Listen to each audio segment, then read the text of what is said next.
மாப்பிள்ள என்ன திடீர்னு இந்த பக்கம்?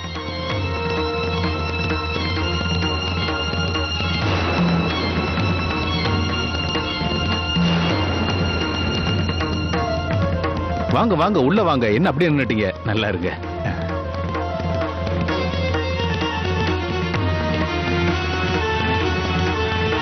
அம்மா நீ போய் குடிக்க ஏதாவது கொண்டு வா.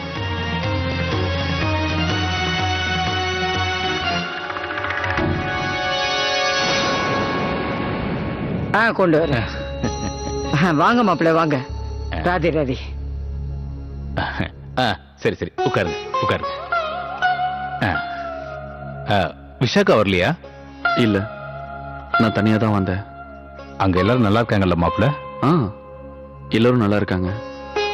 நான் இப்ப உங்ககிட்ட மன்னிப்பு கேட்க வந்தேன். மன்னிப்பா? மன்னிப்பெல்லாம் எதுக்கு மாப்பிள்ள? நான் இப்ப கொஞ்ச நாளாவே ரொம்ப டென்ஷனா இருந்துட்டேன். ஊர்ல இருந்து வந்த உங்களை ஒழுங்கா கவனிக்க முடியல. நான் உங்ககிட்ட ஒழுங்கா பேசக்கூட இல்லை. இவ்வளவு தூரம் மதிச்சு வந்த உங்களை நான் சரியாவே கவனிக்கல. நீங்க என்ன தப்பா நினைக்கலையே?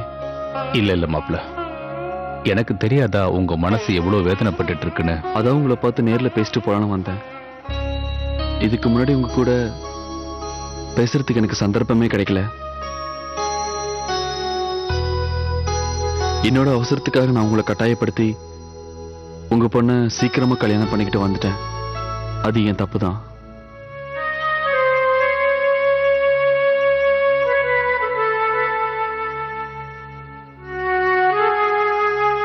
சீக்கிரமா பண்ணு. என்ன மாப்பிள்ள இப்படி எல்லாம் பேசுறீங்க? நான் எப்பவுமே உங்களை தப்பாலாம் நினைச்சது இல்ல. நான் உங்களை பார்த்த உடனே நீங்க தான் எங்க குடும்பத்து மாப்பிள்ளன்னு எப்பவும் முடிவு பண்ணிட்டேன். உங்களையும் என் பொண்ணையும் இணைச்சு வச்சது அந்த கடவுளோட மகிமைதான் நினைக்கிறேன்.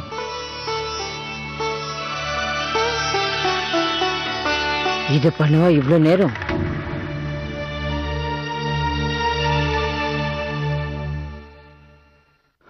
நான் உங்ககிட்ட ஒண்ணு சொல்லலாமா? சொல்லுங்க. நீங்க இன்னும் கொஞ்ச நாள் இங்க இருங்களே. இருக்கலாம், ஆனா அப்பா என்னை விட்டு போனதுக்கு அப்புறம் என் மனசுக்கு ரொம்ப பாரமா இருக்கு. வேலையில கவனம் செலுத்துறதுனால விஷாக்காவை என்னால கவனிக்க முடியல. நீங்க இன்னும் கொஞ்ச நாள் இங்க இருந்தீங்கன்னா விஷாக்காக்கு உதவியா இருக்கும்ல. சரி, இவ்வளவு தூரம் நீங்க சொல்லும் போது நிச்சயமா நாங்க கொஞ்ச நாள் இருக்கிறோம்.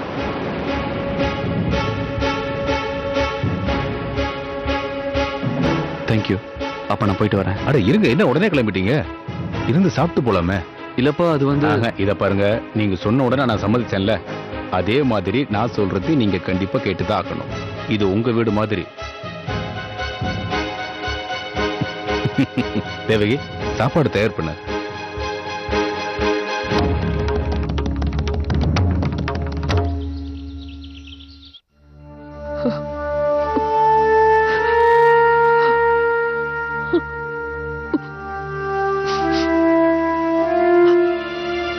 அம்மா, உங்ககிட்ட பேசுறதுக்கு இது சரியான சமயம் இல்லைன்னு எனக்கு தெரியும். ஆனா ஆனா ஆனா என்ன? ஏதாவது அவசரமா? இல்ல இல்ல, எனக்கு என்ன சொல்றதுன்னு தெரியல. அவர் ஒன்னு டிசைட் பண்ணாரு, ஆனா இப்ப வேற மாதிரி ஆயிடுச்சு. உங்க புள்ள அமெரிக்கா போகணும்னு நினைச்சாரு, ஆனா இப்போ சந்தர்ப்பத்தால போக முடியாம போயிடுச்சு. நீ சொல்றது உண்மைதான். தேவாவோட இந்த முடிவு உண்மையிலேயே எதிர்பாராததுதான். ஆனா இந்த தடவை அவன் முடிவை மாத்த மாட்டான். அவனாலதான் இந்த குடும்பத்துக்கு ஒரு வழி பிறக்கணும். நேத்தும் சரி, இன்னைக்கும் சரி. நான் ஏன் அவன் இந்த முடிவை மாத்த மாட்டான்னு சொல்றேன்னா, என்னைக்குமே அவன் தன்னோட இந்த குடும்பத்தை ரொம்ப நேசிக்கிறான். அவர் மேல மரியாதை வச்சிருக்கா. எனக்கு நல்ல நம்பிக்கை இருக்கு விஷாக்கா. தேவா இங்க இருக்கிற வரைக்கும் சந்தோஷமா தான் இருப்பான். நீ அவனோட மனைவியாச்சே. நீ அவன் கூட இருந்தேன்னா, அவன் கூடவே இருந்து அவன் பொறுப்பையெல்லாம் நீ ஏத்துக்கிட்டேன்னா, அவங்க அப்பாவோட ஆசை நிறைவேறின மாதிரி இருக்கும்.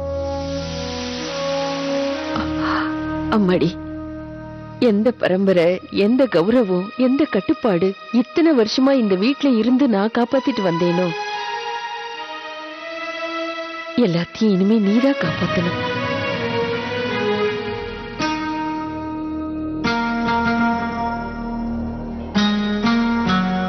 ராதே ராதே. சாப்பிடுங்க. சப்பாத்தி நல்ல சூடா இருக்கும், சாப்பிடுங்க.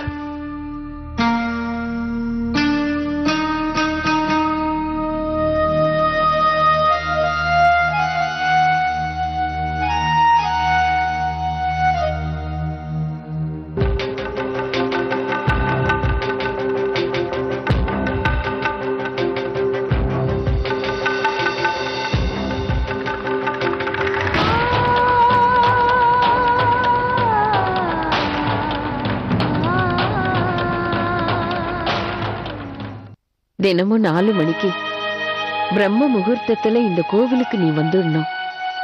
அதுக்கு முன்னால பச்சை தண்ணியில தான் நீ குளிச்சுட்டு வரணும். வா விஷாக்கா.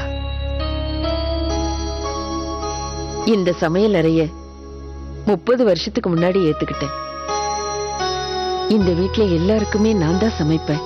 எனக்கு அதுல ஒரு திருப்தி. எல்லாருக்குமே என் கையாலேயே சாப்பாடு போடுவேன். எல்லாருக்குமே அதுதான் பிடிக்கும். நான் என்னோட வாழ்நாள் பூரா இந்த வீட்டுக்கும் இந்த கோவிலுக்குமே அர்ப்பணிக்கிறதா முடிவு பண்ணிட்டேன். அதே மாதிரி நீயும் இருப்பேன்னு நான் நம்புறேன். அதை எல்லாத்தையும் தொடச்சு வச்சிட்டீங்கல்ல? பரம்பரை, கௌரவம், கட்டுப்பாடு, இந்த வார்த்தையெல்லாம் கேட்டாலே எனக்கு எரிச்சலா வருது.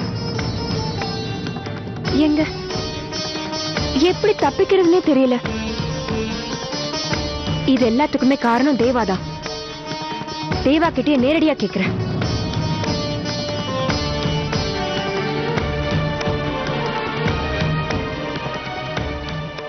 நான் உங்ககிட்ட பேசணும். இப்பவா? ஆமா, இப்பதான். மறுபடியும் அதே பதில சொல்லாதீங்க. இப்ப சரியான சமயம் இல்லைன்னு. இதெல்லாம் இப்படியே போயிட்டு இருந்தா அந்த சரியான சமயம் வராமலே போயிடும்.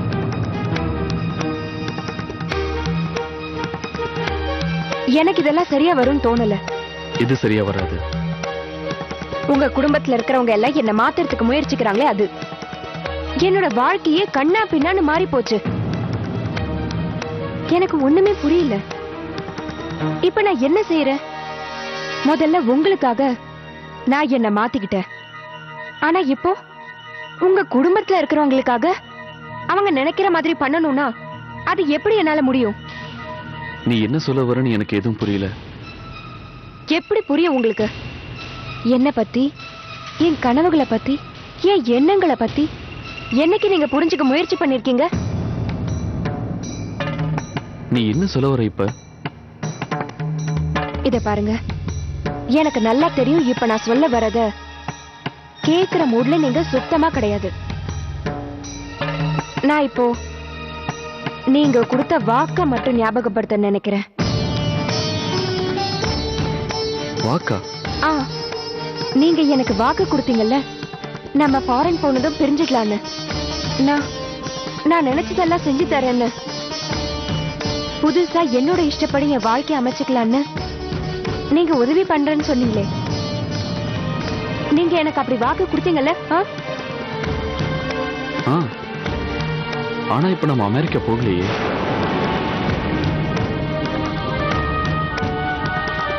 உனக்கே நல்லா தெரியும் என் சந்தர்ப்பம் அப்படி ஆயிடுச்சு. போகணும்னு என்னால மறுபடியும் பேசக்கூட முடியாது. நீங்க என்னை இப்படி ஏமாத்துவீங்க நான் நினைக்கவே இல்லை. நீங்க எனக்கு வாக்கு கொடுத்தீங்கல்ல, அதை நிறைவேற்றியே தீரணும். கொடுத்த வாக்க காப்பாத்துவேன். என்ன?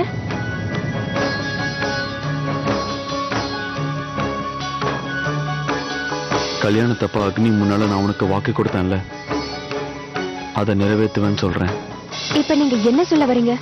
நாம நடத்துற இந்த நாடகத்தை ஒரே அடியா முடிச்சிடலான்னு நினைக்கிறேன். இதுக்கப்புறம் உண்மையிலேயே நீ நானும் கணவன் மனைவியா வாழலாம். இந்த உறவு என்னைக்கும் நீடிக்கணும். உண்மையிலேயே நான் உனக்கு இப்ப வாக்கு தரேன்.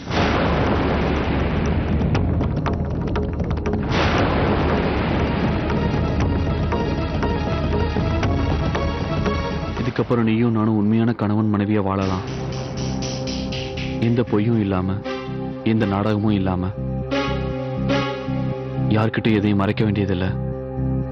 எனக்கு தெரியுது, நீங்க ஏற்கனவே என்கிட்ட சொன்னதெல்லாம் மறந்துட்டீங்கன்னு. அதனாலதான் அப்ப நீங்க கொடுத்த வாக்கே மறந்துட்டீங்க. ஆனா இப்போ மறுபடியும் ஒரு வாக்க மாத்தி கொடுக்கறீங்க.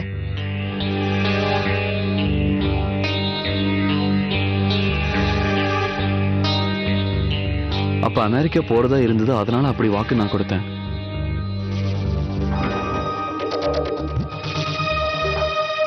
இப்ப நான் உன் கூடயே இருக்க போறேன். என்னோட நல்லது கெட்டதெல்லாம் இனிமேல் உன் கூட தான். ஏன் இங்க உனக்கு எதுவுமே கிடைக்கலையா? எல்லாமே கிடைக்குதான்னு கேக்குறீங்களா? ஆமா. அமெரிக்கா போலாங்கிற கனவை நீங்க தானே எனக்கு உண்டாக்குனீங்க. அந்த கனவை நீங்களே கலைச்சிட்டீங்க. அது மட்டும் இல்ல, என்னோட வாழ்க்கையை நானே ஏன் விருப்பப்படி அமைச்சுக்கலாம்னு நினைச்சேன். இப்போ இங்கே இருந்தா என்ன ஆகும்? வெறும் உறவு, அதை தவிர வேற எதுவும் இல்ல. இத பாரு, நீ எதையும் நினைச்சு என்கிட்ட பேசிட்டு இருக்க. இதெல்லாம் நடக்குமான்னு கூட எனக்கு தெரியல. பண்டிதர் வீட்டுக்கு மருமகளா வந்திருக்க பண்ணி, இந்த வீட்டோட கௌரவம், இந்த வீட்டோட பரம்பரை மானத்தை நீ தான் காப்பாத்தணும். இந்த வீட்டுல இருக்கிறவங்க சந்தோஷத்துக்காக நாம 2 பேரும் இது வரைக்கும் புருஷன் பொண்டாட்டிய நாடகம் ஆடினோம். அது ஏன்னு உனக்கு நல்லாவே தெரியும். ஆனா அந்த நாடகம் இனிமேல் நம்ம நடத்த தேவையே இல்லை. அதையெல்லாம் முடிச்சுட்டு நாம 2 பேரும் உண்மையிலேயே கணவன் மனைவியா வாழணும்னு நினைச்சா வீட்டுல இருக்கிறவங்களும் சந்தோஷமா இருப்பாங்க, நாமளும் சந்தோஷமா இருப்போம். நாம இல்ல, நீங்க மட்டும்தான். நான் சந்தோஷமா இருக்கேனா இல்லையாங்கிறத பத்தி இங்க யாரும் கவலைப்படுறதா எனக்கு தெரியவே இல்லை.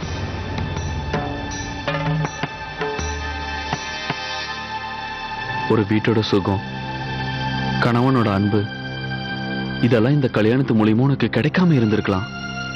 அதுக்காக உன்கிட்ட சாரி சொல்றேன்.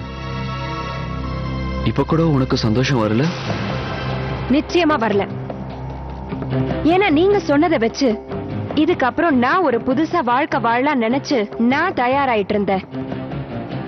ஆனா எனக்கு எப்படி தெரியும் ஒவ்வொரு நிமிஷமும் உங்க டிசிஷன் மாறிக்கிட்டே இருக்கும்னு? ஆனா நான் என் டிசிஷனை மாத்திக்கிறதா இல்ல. நான் ஒத்துக்கிறேன். இது வரைக்கும் இந்த வாழ்க்கையில நான் உனக்கு நிறைய கஷ்டம் கொடுத்திருக்கேன். என்னோட தப்புக்களை நான் பரிகாரம் பண்ண தயாரா இருக்கேன். நாம வேணா வெளிநாடு போகாம இருக்கலாம், ஆனா கடவுள் நமக்கு நிறைய கொடுத்திருக்காரு. அதனால நாம 2 பேரும் இங்கிருந்து ஒரு புது வாழ்க்கையை ஆரம்பிக்கலாம் விஷாக்கா. இதுக்கு முன்னால வேணும்னா நான் கொடுத்த வாக்க காப்பாத்தாம தப்பு பண்ணிருக்கலாம். ஆனா இந்த தடவை நம்பு, இதுக்கப்புறம் நடக்கிறது எல்லாமே நல்லதாவே நடக்கும்.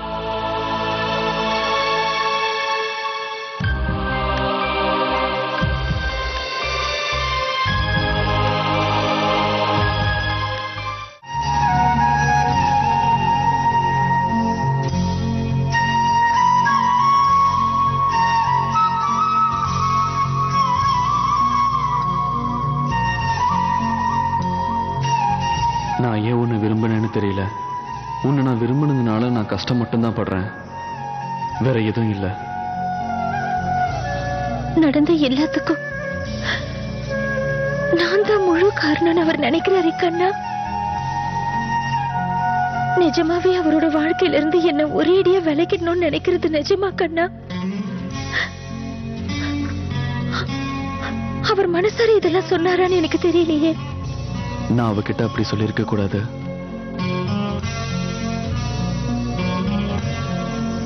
உண்மையை சொல்லணும்னா அவளை மறக்க எவ்வளவோ முயற்சி பண்ணினேன். எவ்வளவுதான் முயற்சி பண்ணாலும் என் மனசுல இருந்து அவளோட நினைவுகளை என்னால எடுக்கவே முடியல. அவர் என்ன மறக்கணும்னு நினைக்கிறாரு கண்ணா. ஒரு வகையில அதுவும் சரிதான். அப்புறம் எதுக்காக நான் அழறேன்? இனிமே நான் அழக்கூடாது கண்ணா. அவரோட வாழ்க்கைக்காக, அவரோட எதிர்காலத்துக்காக அந்த உண்மையை நான் ஏத்துக்கிட்டு தான் ஆகணும். நான் இப்ப என்னோட ராதை யாருன்னு முடிவு பண்ண வேண்டிய நிலைமையில இருக்கேன். இப்ப நான் என்னோட கல்யாணத்தை கண்டிப்பா ஏத்துக்கணும். எனக்கு அதை தவிர வேற வழி இல்ல. நீதான் எனக்கு அந்த சக்தியை கொடுக்கணும். இந்த முடிவு நல்லதா கெட்டதான்னு எனக்கே தெரியல. என்னோட கடமை நிறைவேற்ற எனக்கு இது மட்டும்தான் வழி. நான் வேண்டிக்கதான் வேணும். அவங்க அப்பா அவர்கிட்ட ஒப்படைச்ச பொறுப்பை அவர் நல்லபடியா நிறைவேற்றுறதுக்கு நீதான் உதவணும்.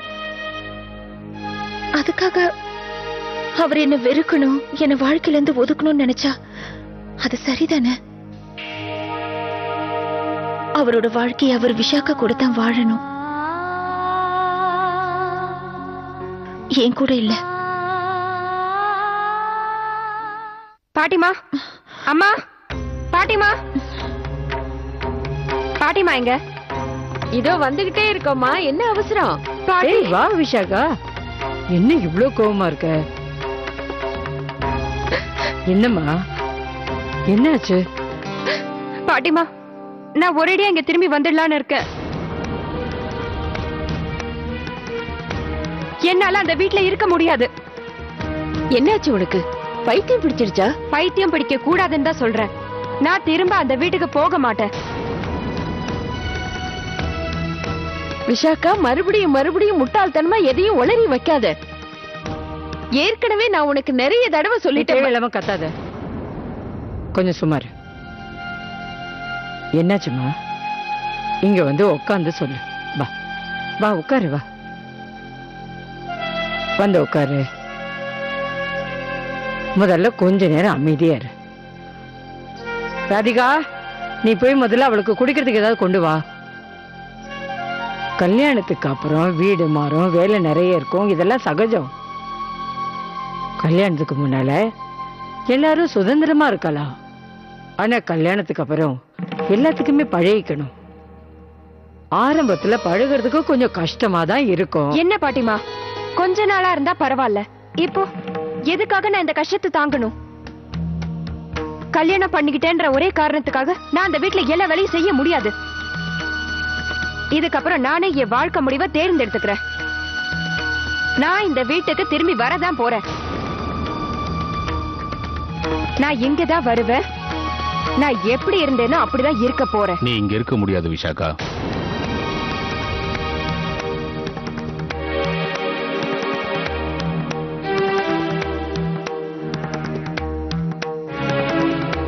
அப்பா, நான் சொல்றத கொஞ்சம் கேளுங்க. நான் எதையும் கேட்க விரும்பல. உன்னை மறந்துடாத. ஒரு பொண்ணுக்கு கல்யாணம் ஆயிடுச்சுன்னா அவளோட புகுந்த வீடு தான் அவளுக்கு என்னைக்கு சொந்தமான வீடா இருக்க முடியும். பிறந்த வீட்டுக்கு அவ விருந்தாளியா தான் வர முடியும். நீ இதுக்கு முன்னாடி என்னோட பொண்ணா இருந்த, இப்ப அந்த பண்டிதர் வீட்டோட சின்ன மருமகளாயிட்ட.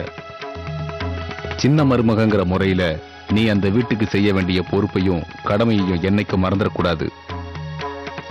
நீ இப்பவே இந்த நிமிஷமே உடனே கிளம்பி உன்னோட புகுந்த வீட்டுக்கு போறதுதான் உனக்கு ரொம்ப நல்லது.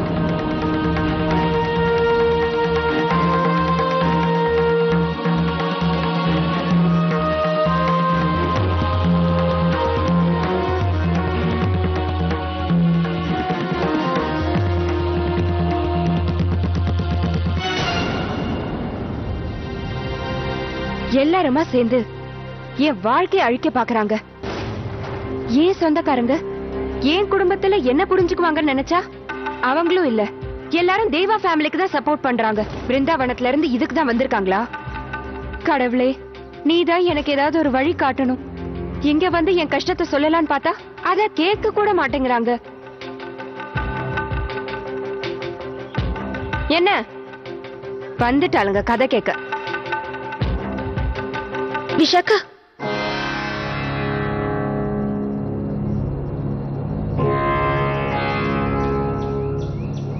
எங்க வந்த? அப்பா கொடுத்த லெக்சர் பத்தாதுன்னு நீ கொடுக்க வந்தியா? அப்ப நீ கூட என்ன புரிஞ்சுக்கல இல்ல? அப்படியெல்லாம் எதுவும் இல்லை விஷாக்கா. உன்னோட பிரச்சனை என்னன்னு எனக்கு நல்லா புரியுது. உன் மேல எவ்வளவு நம்பிக்கை வச்சு அவங்க இந்த பொறுப்பை உன்கிட்ட ஒப்படைச்சிருக்காங்க. அதை நிறைவேற்ற வேண்டியது உன் கடமை இல்லையா விஷாக்கா? அவங்க உன்னை எவ்வளவு நம்பி இருக்காங்க. அவங்கள விட்டுட்டு வெளியில வர சொல்றது எந்த விதத்துல நியாயம்? இங்க பாரு விஷாக்கா, நீ உன் புகுந்த வீட்டுல இருக்கிறது தான் உனக்கு நல்லது. நீதான் அவங்க எல்லாருக்கும் ஆறுதலா இருக்கணும். நான் சொல்றதை கேளு விஷாக்கா. போதும்.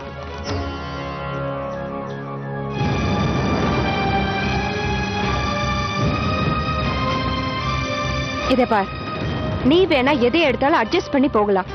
அது உன்னோட சுபாவமா இருக்கலாம். ஆனா இது வரைக்கும் என் வாழ்க்கையில ஏன் இஷ்டப்படிதான் நடந்திருக்கேன். இதுக்கு அப்புறமும் நான் என் இஷ்டப்படிதான் நடப்பேன். நாளைக்கு காலையில 7 மணிக்கு நேரம் ரொம்ப நன்னா இருக்கு. தேவா தம்பி மகா பண்டிதராவும் அவர் கூட சின்ன மருமக மனைவியா அமர்ந்து பூஜை பண்ணணும். அதுக்கப்புறம் தேவா பாரம்பரிய முறைப்படி பண்டிதர் ஆயிடுவார். சின்ன மருமகளும் பண்டிதை ஆயிடுவா. வணக்கம் ஐயா. தீர்க்க சுமங்கலியா இருமா. சின்ன மருமகளே, எங்கேயாவது வெளியில போயிருந்தியா? ஆமா, அது வா, இங்க வந்து உட்காரு. நாளைக்கு நாம பண்ண போற பூஜையை பத்தி பேசிட்டு இருக்கோம். இந்த விதிமுறைகள் எல்லாம் பின்பற்றணும் சின்ன மருமகளே. அப்பதான் உன்னை புரோகிதர் மனைவின்னு முறைப்படி ஏத்துப்பா. இதுக்கப்புறமும் நீ புதுமணம் பொண்ணா வளம் வந்துகிட்டு இருக்க முடியாதும்மா. அனுஷ்டானங்களை முறையா பண்ணி கோயிலுக்கு போய் நீ உன்னுடைய பொறுப்பை ஏத்துக்கணும். அதுக்கப்புறம் சயன பூஜை பண்ணணும். சைன பூஜையா? அப்படின்னா என்ன அது?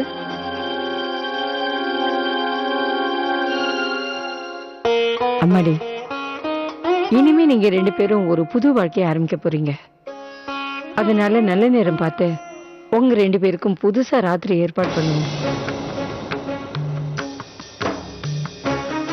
அதுக்கப்புறம் காலையில எழுந்திருச்சு நீ கோயிலுக்கு வந்து உன்னோட முதல் பூஜை ஆரம்பிக்கணும்.